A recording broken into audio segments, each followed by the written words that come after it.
Hola, buen día para todos y todas. Qué bueno es podernos encontrar una vez más a través de estos medios para poder juntos meditar en lo que Dios nos quiere enseñar. Espero y confío que este último mes del año que comienza hoy, lo estemos tomando con la mayor actitud, con la mejor actitud, con toda la fe y la confianza en esos planes que Dios tiene para nosotros. Así de que lo que yo deseo en la mañana de hoy es poder animarnos como siempre a través de lo que la escritura tiene hoy Dios por medio de su palabra para cada uno de nosotros. Acompáñame a orar, por favor, para poner este tiempo en las manos de nuestro Dios y Señor. Padre, te agradecemos por la semana que ha transcurrido y estos 6 días de este último mes de este año 2020. Solamente queremos expresar nuestra gratitud porque tú has sido fiel con nosotros, Dios. Has preservado nuestra vida, la vida de nuestros seres queridos. Has suplido para cada necesidad, Señor, y en cada momento de esta larga pandemia, Señor Dios, hemos recibido siempre tu consuelo, tu auxilio y sobre todo esa voz de esperanza por medio de tu palabra. Dios mío, te pedimos que nos hables en esta mañana. Oro porque tu Espíritu Santo nos ayude a entender lo que nos quieres enseñar y para que podamos ser hacedores y no tan solo oidores de lo que tú nos quieres dar, Dios. Gracias por todos los que podemos conectarnos por estos medios y gracias por tu palabra que es eterna y es la única verdad en la cual nos podemos apoyar. En el nombre de Cristo, nuestro Señor y Salvador. Amén. Y bien, les estaba diciendo, el último mes del año y bueno, yo creo que el balance para todos tiene que ser un balance positivo, tiene que ser un balance de gratitud como estaba orando. Pero bueno, viene un nuevo año y este mes de diciembre, como suele suceder, seguramente va a pasar rápidamente. Y estaba pensando en esto, que frente a un nuevo año hay nuevos retos, nuevas expectativas, pero también muchas decisiones que seguramente ustedes como yo vamos a tomar. Y pensando en esto de las decisiones, creo que hay 4 formas o 4 criterios que la mayoría tenemos en cuenta para tomar decisiones. La primera de ellas, pues por supuesto, tiene que ver con que yo decido en base a lo que me gustaría hacer. Otros deciden de acuerdo a lo que deben hacer o irremediablemente les toca hacer. Algunos toman decisiones pensando en lo que necesitan hacer. Pero como hijos de Dios, nosotros deberíamos decidir de acuerdo a lo que Él dice. Jesucristo, nuestro Señor y Salvador, nos da un claro ejemplo a este respecto. En una de sus muchas conversaciones con sus discípulos, en el Evangelio de Juan, capítulo 4, versículo 34, Él les dijo lo siguiente: mi comida es que haga la voluntad del que me envió y que acabe su obra. Y hablaba en el sermón pasado acerca de ese término de mi comida, en lo que Jesucristo permanentemente pensaba, en lo que estaba concentrado, en lo que estaba totalmente enfocado, era en hacer la voluntad del Padre, en llevar a cabo todas y cada una de las cosas, principalmente, como ya sabemos, ese sacrificio de redención a nuestro favor en la cruz. Pero todo el tiempo que Jesucristo vivió en esta tierra, vivió enfocado en hacer la voluntad de su Padre. Nunca buscó lo suyo, sino siempre lo que el Padre señalaba y le decía. Y quisiera que me acompañara en su Biblia, si la tiene a la mano, a la carta o a la epístola del apóstol Pablo a la iglesia de Roma, en el capítulo 12, versículo 2. Y he elegido ese texto porque creo que es uno de los versículos donde está expresa la voluntad de Dios, o acerca de cómo es la voluntad de Dios mejor. Y en Romanos 12:2, en la Nueva Traducción Viviente, el apóstol Pablo escribe lo siguiente: no imiten las conductas ni las costumbres de este mundo. Más bien, dejen que Dios los transforme en personas nuevas al cambiarles la manera de pensar. Entonces aprenderán a conocer la voluntad de Dios para ustedes, la cual es, dice Pablo, buena, agradable y perfecta. Seguramente han escuchado muchas enseñanzas al respecto de este versículo de Romanos capítulo 12 en cuanto a lo que es la voluntad de Dios. Pero hoy quisiera que juntos pudiéramos ahondar un poquito más acerca de esos tres conceptos o características que describe el apóstol acerca de la voluntad de Dios. Y lo primero que dice aquí el apóstol Pablo es que la voluntad de Dios es buena. Y cuando hablamos de bueno, por supuesto, tenemos que pensar en el carácter de Dios. Dios por naturaleza es bueno, su naturaleza, su esencia, su corazón es lleno de bondad, lleno de buenas cosas. Dios, por ser perfecto, no piensa en nada que no sea correcto, no determina nada que para nosotros no sea bueno y no esté de acuerdo a sus propósitos, como lo vamos a ver enseguida. El profeta Jeremías escribió en el capítulo 29, versículo 11, palabras que Dios le dio, palabras que él transcribió, diría yo, de forma literal, dadas por Dios. Y Dios dice, pues yo sé los planes que tengo para ustedes, dice el Señor. Son planes para lo bueno y no para lo malo, para darles un futuro y una esperanza. Podemos ver aquí claramente tres aspectos también en este versículo de lo que Dios quiere para nosotros. ¿Por qué la voluntad de Dios es buena, según dice Jeremías? En primer lugar, porque solo Dios posee la capacidad y el poder de elegir bien. Algunos dirán, bueno, pero también podemos elegir. Por supuesto, tenemos lo que llamamos el libre albedrío. Tenemos la voluntad que Dios dejó en nosotros, como parte de seres creados por Él a su imagen. Recuerden que cuando Dios nos creó a su imagen, Dios puso en nosotros ese intelecto, esas emociones y esa voluntad que son a semejanza de Él. Pero en ese punto, Dios solo es el único que puede elegir bien. Dios eligió en algún momento de la historia, está descrito en Génesis capítulo 1, crear este universo, decidió y eligió hacerlo en 6 días, incluso la existencia del ser viviente, colocó sobre el hombre y la mujer unos planes maravillosos que solamente bajo él podía el hombre llevar a cabo con éxito, con propósito. Y todos conocemos la historia de lo que ocurrió y aconteció con el primer hombre y la primera mujer. Dios había hecho elecciones y tenía todo un plan maravilloso de bien para estos primeros, para este primer hombre y esta primera mujer. Después de esto dice la historia bíblica que Dios establece un plan de redención a través de Jesucristo, pero establece en amor y misericordia, en bondad y gracia, esa misma promesa de bienestar para Adán, después de las generaciones que vinieron después de Adán y Eva, y que a través de la descendencia de Abraham vendría nuestro Redentor y Salvador. Pero también en la persona de Abraham Dios da una serie de promesas de que en su simiente serán benditas todas las naciones y que todas las naciones de él serían por Dios guardadas, prohijadas, bendecidas en una palabra, y que Dios defendería a la generación de Abraham. Entonces, eso es lo que dice esa primera parte, solo Dios puede elegir bien. En el Salmo 18, versículo 30, el rey David afirmó lo siguiente: el camino de Dios es perfecto. Las promesas de Dios han sido probadas. Él protege a quienes buscan su ayuda y protección. ¿Cómo no sentirnos seguros? ¿Cómo no sentirnos bien dirigidos? ¿Cómo no sentirnos confiados si el camino que Dios establece es perfecto? No hay error en él.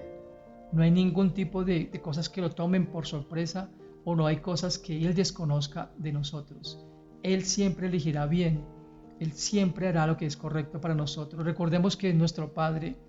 Y si ustedes y yo somos padres, siempre deseamos lo mejor para nuestros hijos. ¿Cuánto más nuestro Padre Celestial? La segunda cosa que dice Jeremías en ese versículo es que solo Dios sabe lo que nos conviene. No solamente Dios elige bien, sino que sabe realmente lo que nos conviene. Nosotros por lo general estamos, diría yo, en un constante prueba y error, prueba y error.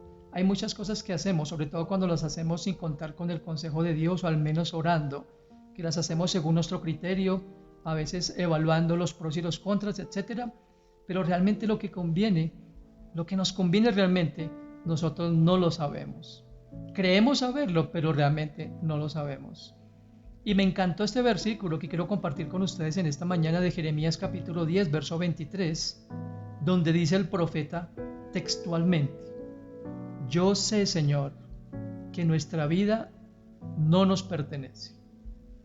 No somos capaces de planear nuestro propio destino. Sin lugar a dudas estaba refiriendo el profeta a las personas que no tienen en cuenta a Dios. No podemos nosotros planear nuestro destino, no podemos hacer cosas seguras, no podemos hacer cosas sin error porque no somos Dios. Pero me encantó este versículo porque el profeta claramente dice que no somos capaces de planear nuestro propio destino y por esa razón necesitamos afirmarnos, afianzarnos, confiar de todo corazón, de toda nuestra mente, de toda nuestra alma en esa buena voluntad de Dios.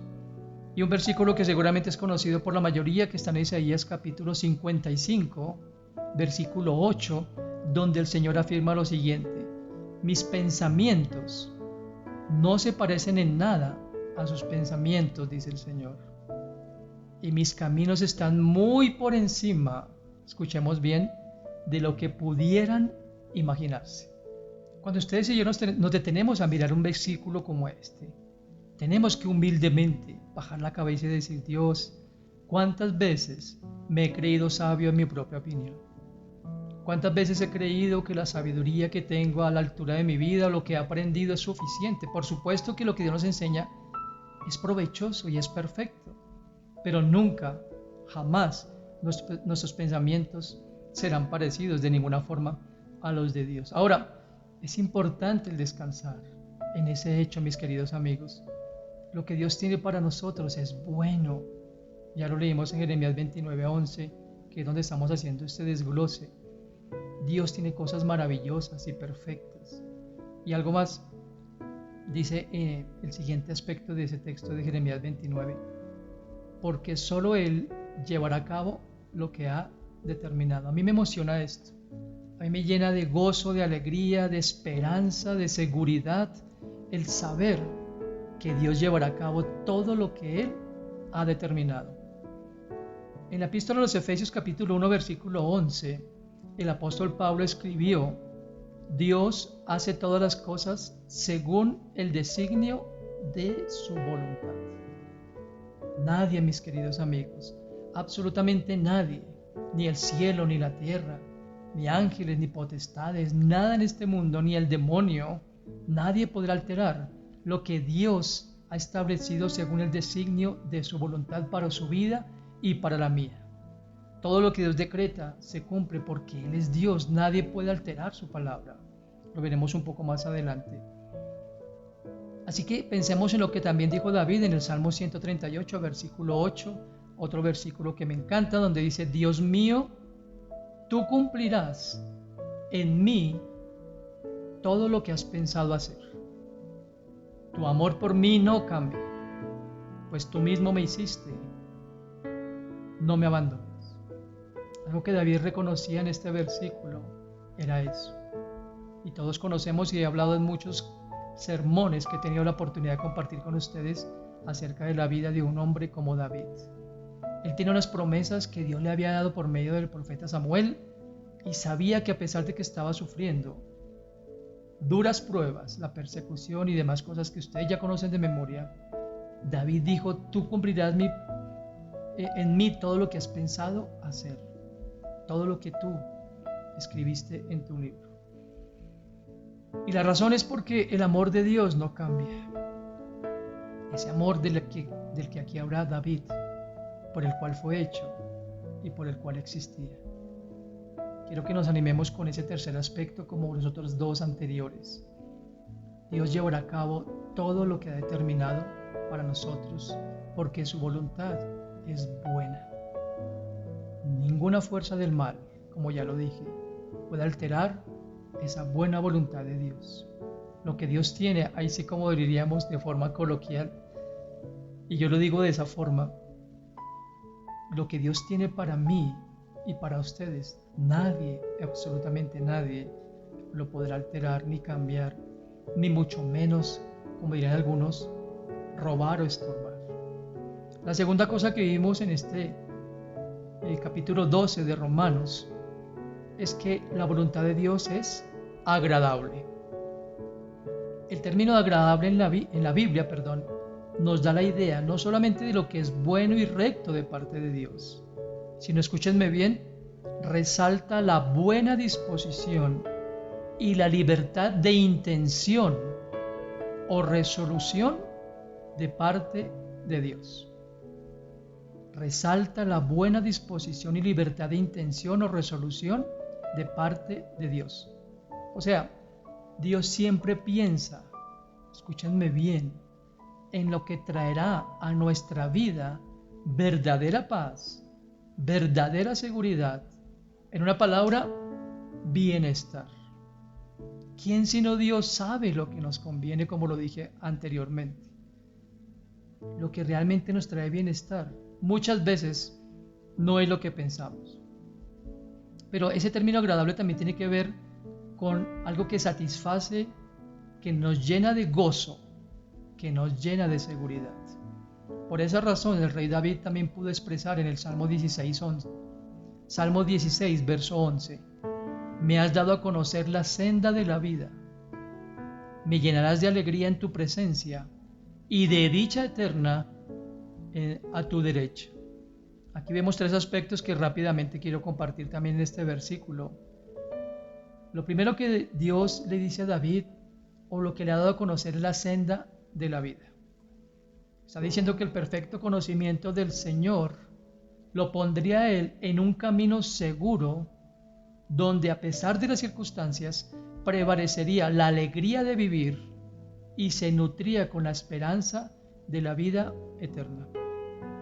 Cuando Dios habló a su pueblo, allá en Levítico capítulo 26, versículo 12, les dijo, yo, el Señor, viviré entre ustedes. Yo seré su Dios y ustedes serán mi pueblo. Quiero decirles que eso no ha cambiado. Él vive no entre nosotros solamente, sino en nosotros. Y es por eso que tenemos vida. ¿Cómo no vivir con esa alegría, con esa seguridad, si Él nos ha dado a conocer esa senda de la verdadera vida?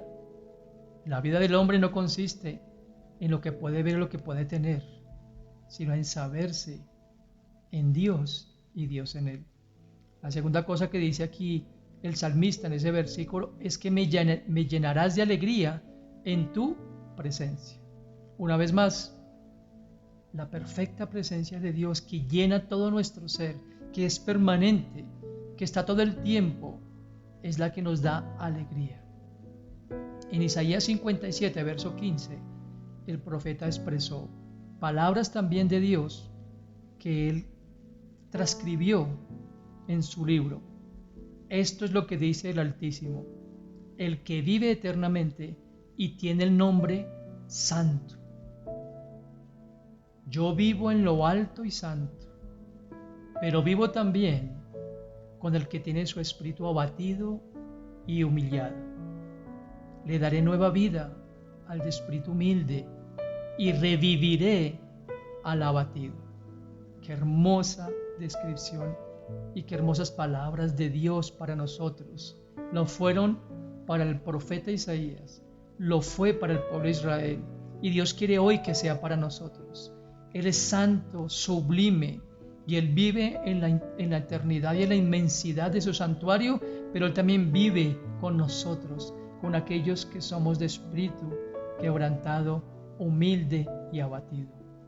A veces pensamos que Dios, cuando estamos abatidos, cuando estamos tristes, cuando estamos deprimidos, Él nos juzga. No. Miren qué maravillosa palabra el día de hoy. Él vive con el que está abatido y humillado. Él vive con el que es humilde de espíritu, y ustedes recordarán lo que Jesucristo dijo en las bienaventuranzas. Bienaventurados los pobres de espíritu, ¿no? y los pobres de espíritu son aquellos que reconocen la necesidad de Dios.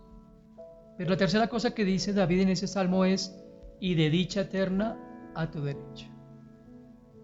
La voluntad de Dios entonces es agradable porque señala permanentemente el camino a la eternidad. ¿Puede haber en nosotros o para nosotros algo más tranquilizador, más esperanzador que saber que estaremos con Él eternamente? Yo creo que no.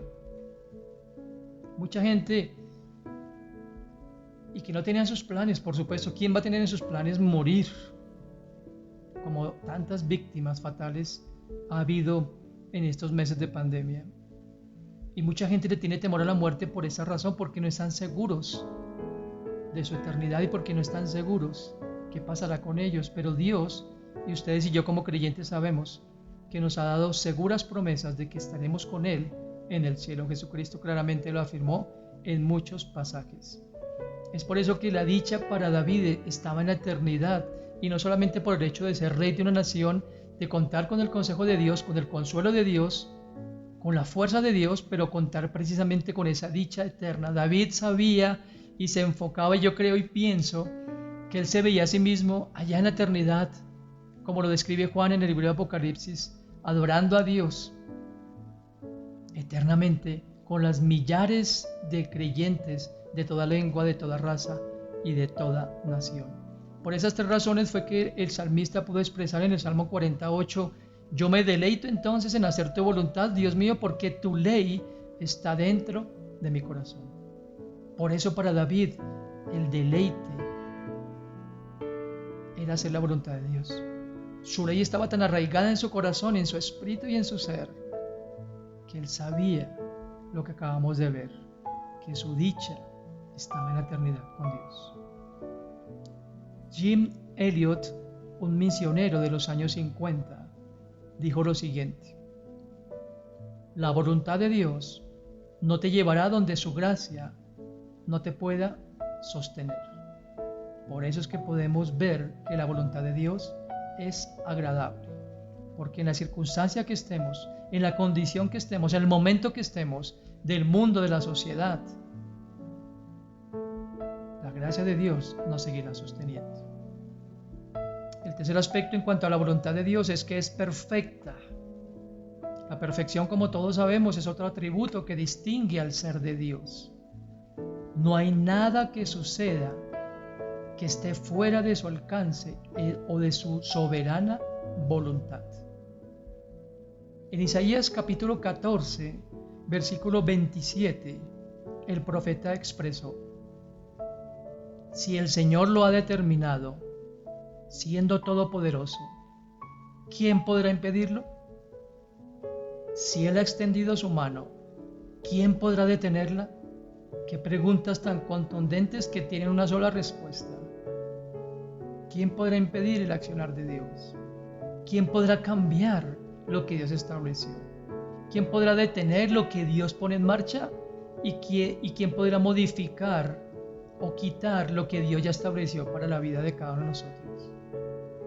La vida de todos los héroes de la fe estaba precisamente segura porque Dios les había enseñado en su intimidad con ellos que Él determinaba cosas y que en Él podían estar seguros. En el Salmo 33, verso 11, dijo el salmista: los planes del Señor se mantienen firmes para siempre y sus propósitos, escuchen bien, nunca serán frustrados. Esa perfecta voluntad de Dios fue descrita también por Job, un hombre que estaba en condiciones dificilísimas, como ya conocen ustedes. Y Job dijo en capítulo 42, versículo 2: yo conozco que todo lo puedes y que no hay pensamiento, escúchenlo bien, no hay pensamiento que se esconda de ti. Ese punto de vista de la voluntad de Dios está basado en el hecho, como lo leímos anteriormente en el Salmo 33:11, que su voluntad no puede ser frustrada. Eso significa que Dios jamás perderá su autoridad y que Dios jamás perderá su fuerza. Pensemos en eso. Dios tiene autoridad sobre todos los elementos, sobre todo el universo. Dios tiene autoridad sobre todos los entes espirituales. Dios tiene autoridad sobre cualquier situación, por difícil que sea, enfermedades, conflictos, escasez, peligro, hambre o desnudez, como dice Pablo. Sobre todo eso, Dios tiene el absoluto control. Sus planes jamás serán frustrados. Jesucristo en Lucas 16:17 a este respecto dijo: es más fácil que desaparezcan el cielo y la tierra. Escuchen lo que sigue: a que deje de cumplirse el detalle más insignificante de la ley que Dios ha establecido. Es más fácil, dijo Jesús. Por eso cuando hablamos de la palabra de nuestro Dios, esta palabra maravillosa, podemos decir que todo lo que aquí dice es verdad. Por eso Jesucristo dijo acerca de la palabra de nuestro Dios, que esa palabra permanecerá para siempre. Ningún plan de Dios puede frustrarse. Nada ocurre sin el control de Dios. Jamás Dios perderá ese control. Y en Romanos 8:28, un versículo muy conocido por todos, dice: y sabemos que a los que amamos a Dios, todas las cosas nos ayudan a bien. Esto es, a los que conforme a su propósito somos llamados. Como bien sabemos, aquí no dice que todas las cosas son buenas. En otras traducciones dice que todas las cosas que Dios permite en nuestra vida cooperan para nuestro bien. Y en el contexto de lo que hemos visto el día de hoy, cómo las situaciones difíciles pueden cooperar para el bien. Por supuesto, porque nuestra fe se arraiga más y más en Dios, y porque podemos, como estoy compartiendo en el sermón de hoy, confiar en la buena voluntad de Dios, en su perfecta voluntad, en su agradable voluntad. Cuando toda mi vida o la vida de ustedes pueda ser distinta a como lo habían pensado o visualizado, cuando su mundo interior y exterior sea diferente a lo que tal vez habían soñado o esperado, no va a ser fácil tomar esta palabra, pero es cuando necesitamos tomarla. Es cuando podemos recordar: toda esta pandemia tiene que ayudarme a algún bien. Esta escasez tiene que ayudarme a algún bien. Estos momentos de encierro tienen que ayudarme a algún bien. Y ese bien es poder resguardarnos en esa voluntad de Dios. Repito, saber que no está fuera de su control. Billy Graham, el famoso evangelista que falleció y que dedicó su vida al servicio de Dios, dijo lo siguiente, quiero leerlo, permítame un par de minutos para leer lo que él dijo. Usted debería desear la voluntad de Dios para su vida más que nada en el mundo. Usted puede tener paz en su corazón con pocas cosas si se encuentra en la voluntad de Dios, pero puede ser infeliz con muchas cosas si está fuera de su voluntad. Usted puede tener gozo en la oscuridad si se encuentra en la voluntad de Dios, pero puede ser un desdichado con riquezas y fama si está fuera de su voluntad. Usted puede ser feliz en el sufrimiento si se encuentra en la voluntad de Dios, pero puede tener agonía con buena salud si está fuera de su voluntad. Usted puede estar contento en la pobreza si se encuentra en la voluntad de Dios, pero puede ser desdichado en la riqueza si está fuera de su voluntad. Usted puede estar en calma y en paz en medio de la persecución siempre que se encuentre en la voluntad de Dios, pero puede ser una persona infeliz y derrotada en medio de las aclamaciones si está fuera de su voluntad. Toda la vida, puntualizó Billy Graham, gira alrededor de esta bisagra divina, la voluntad de Dios. Así que es sumamente importante que descubramos su plan para nuestra vida. Si creemos de corazón que la voluntad de Dios es perfecta, entonces seremos sumisos, es decir, obedeceremos confiadamente a todo lo que Dios nos revela en su palabra, porque esa es su voluntad. Quiero concluir diciéndoles algo. Vivir de acuerdo a la perfecta voluntad de Dios, que está revelada en su palabra, debe ser el objetivo principal o el propósito principal de nuestras vidas al terminar este año 2020 y al mirar con fe hacia el 2021.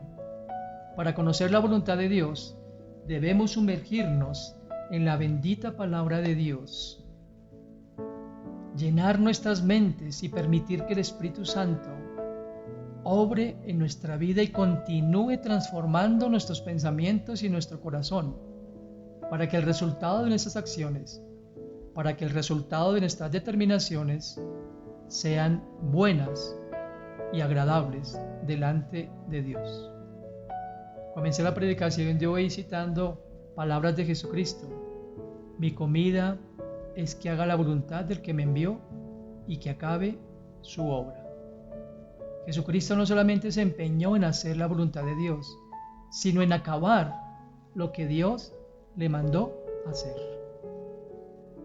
Será más fácil descubrir la voluntad de Dios cuando pacientemente, humildemente y obedientemente en oración, a diario le decimos: Señor, me someto a tu voluntad, confío en ella, porque ella es buena, es agradable y es perfecta. Oremos. Padre, te damos gracias por tu palabra que es viva y eficaz. Gracias por darnos tanto aliento en esta mañana, Dios. Estamos terminando, Señor, este año lectivo que ha sido lleno de pruebas, tal vez en medio de la zozobra, del temor, donde hemos tenido que tomar decisiones, Señor, en medio de tantas dificultades. Pero gracias por recordarnos hoy, Señor, que al margen de lo que hayamos decidido, tal vez con equivocaciones, con error, tú continúas amándonos. Y porque, como lo leímos en uno de los muchos textos que hoy compartimos, tus planes los llevarás a cabo porque nos amas. Ayúdanos a ser pacientes, Dios. Ayúdanos a no decaer en la fe. Ayúdanos a permanecer en tus propósitos, porque tus propósitos son buenos y porque sabemos que lo que tú has determinado lo harás en nuestra vida y a través de nuestra vida. En el nombre de Jesús. Amén.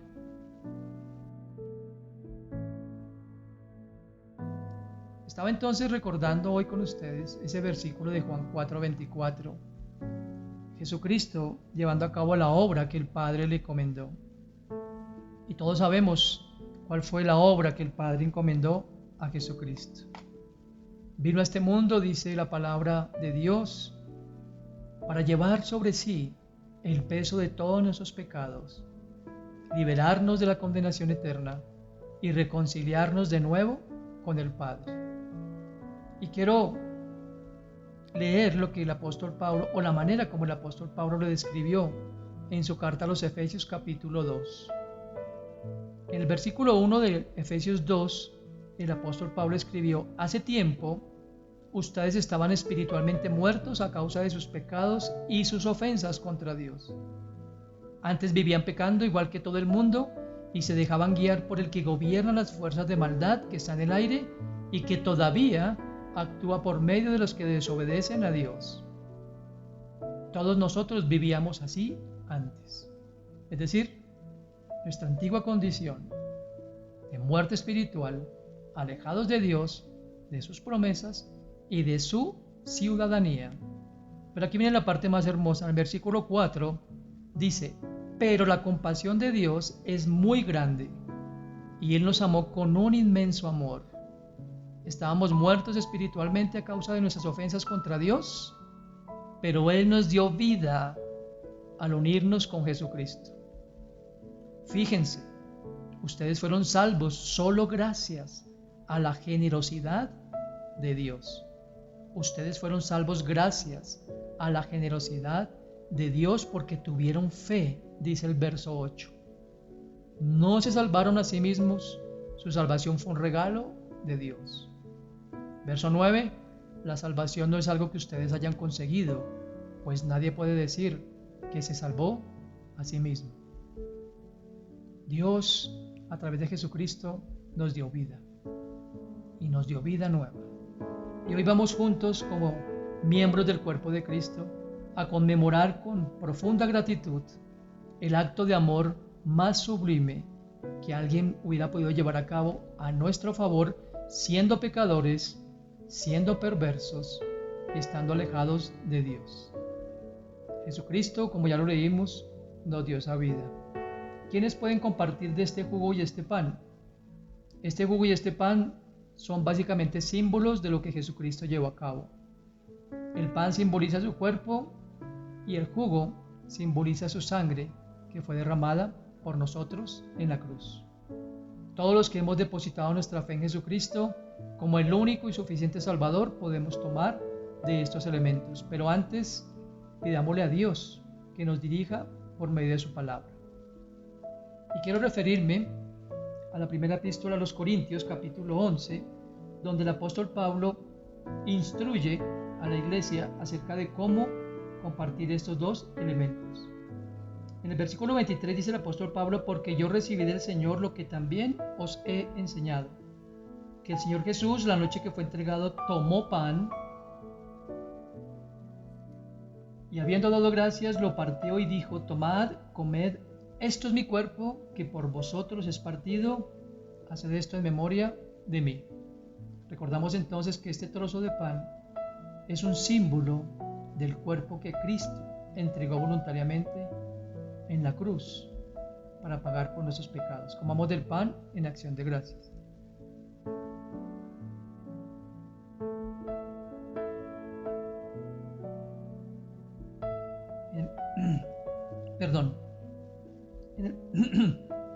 En el verso 25 dice el apóstol Pablo: asimismo también tomó la copa después de haber cenado, diciendo: esta copa es el nuevo pacto en mi sangre. Haced esto todas las veces que la bebiereis en memoria de mí. Recordemos con gozo, con gratitud, esa obra salvífica de Cristo en la cruz. Su sangre no solamente borró nuestro pecado, nos limpió de toda maldad y nos sigue limpiando de los pecados que cometemos. Tomémosla en acción de gracias.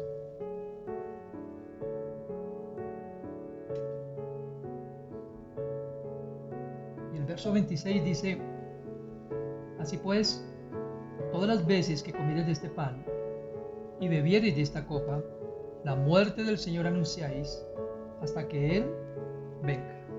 Acompáñenme a orar en acción de gracias y les animo para que podamos anunciar, como dice aquí el apóstol Pablo, ese sacrificio. Y ahora que comenzó diciembre, que es una fecha muy especial para nosotros, donde podemos con gozo conmemorar su nacimiento, pero también donde podemos llevar a otros esa palabra de reconciliación. Padre, te damos gracias una vez más por el sacrificio de tu Hijo amado Jesucristo. No lo merecíamos, como lo leímos en la epístola a los Efesios. Sabíamos que nuestras maldades y pecados nos tenían alejados de tu ciudadanía. Pero tú fuiste tan rico en misericordia y tan generoso en tu amor y tan misericordioso que nos perdonaste y lavaste nuestro pecado. Gracias, amado Jesús, por tomar sobre ti toda nuestra ruina, toda nuestra miseria, toda nuestra maldad, para que llevando esos actos a la cruz pudiésemos ser perdonados, redimidos y reconciliados con nuestro Padre. Ayúdanos, Dios, a anunciar estas buenas nuevas en este mes de diciembre, que es el tiempo más propicio para hablar acerca de tu nacimiento. Gracias por haber nacido, haber traído vida y habernos dado una esperanza que permanece en nuestros corazones. Te pido, Señor, por lo que resta de la semana, Padre, o lo que va a comenzar mejor el día de mañana, lunes. Te pido que nos bendigas, Señor, que tu paz continúe guardando nuestro corazón y nuestros pensamientos en Cristo, y que sigamos guardando ese mensaje de hoy como algo muy valioso, siempre recordando acerca de tu perfecta voluntad. Muchas gracias, Señor. Encomendamos todo bajo tus seguras, amorosas y poderosas manos. En el nombre de Cristo nuestro Señor. Amén. Bueno, fue un gusto haberles saludado. Espero que tengan una excelente semana. Esperamos vernos muy pronto. Síganse cuidando, por favor, y que Dios continúe bendiciendo sus vidas y sus familias. Hasta pronto.